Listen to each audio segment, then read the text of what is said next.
Alright, this train here, this nice 284, was in pretty decent shape, but had a burn-up DCC board in it. This one here. It was a K4 boards, old 2014 Soundtracks DCC with soundboard. Anyway, I hated to just not, have it running at all. And of course, as you know, you can't get boards for them anymore. So I decided to, do some tweaking here. I had an old parts only, just kind of an old junker, had broken side rods and stuff. Smaller Bachmann DCC with Sound Steam Locomotive, with the same, plug pin out and stuff. The board's a little smaller. Not quite as big as this K4 board was, which could be the issue of why it's not working the way I was hoping, but basically it does not work in DCC with that board. It's only working well in analog DC, but the fact that it has sound with it and pretty cool lighting. It's actually got two headlight gems up front here. And my old board, my smaller board, only had room for just one headlight. So what I did is I actually installed a LED flasher module alongside of the DCC board, so that this top gem here could be the Mars light, and the bottom the headlight. The headlight does get dim when it's going in reverse, but the Mars light, the flasher module, it stays full power in both directions, just like it would in real life.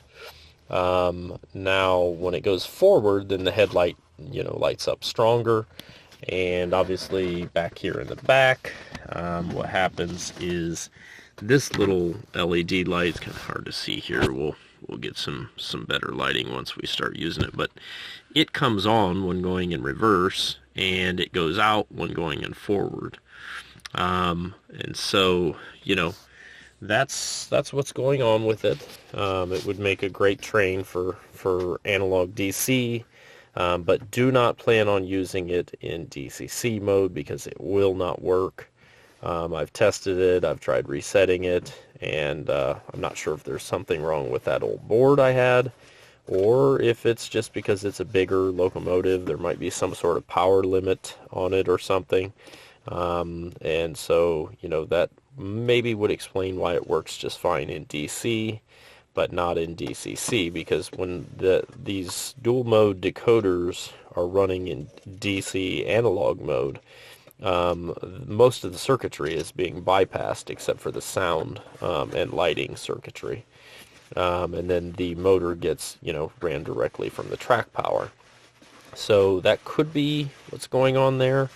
I'm not sure, but regardless, it works pretty good in DC. So I figure I'm just going to sell it as a DC with sound and lighting locomotive. There are a few cosmetics issues. I will describe those in the listing, and I will throw in a picture of the flasher module that I installed alongside the decoder. Other than that, let's go ahead and show you what we got. I'm going to go ahead and start running it forward here. And there we go. You kind of see that flasher. Now there is one issue. If you just flick it into reverse, it just takes off a lot faster than it was going in forward. Now when it starts going forward, the light will light up brighter. See the Mars light. And I'm not sure why it does that, but it also, even if you slow it down with the transformer like this, if you listen, the decoder still thinks it's moving fast, so it has kind of that more high-speed sound, even though it's moving slower.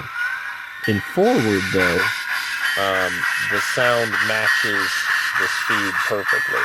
So I'm not sure why it does that in reverse, but I suppose it's not as big of a deal since most of the time you're not going to be, running it in reverse. But just keep that in mind. Little note there. See these lights here. Now, look at this light on the back. As it's going forward, obviously, it's out. Now, when I go in reverse, it will light up.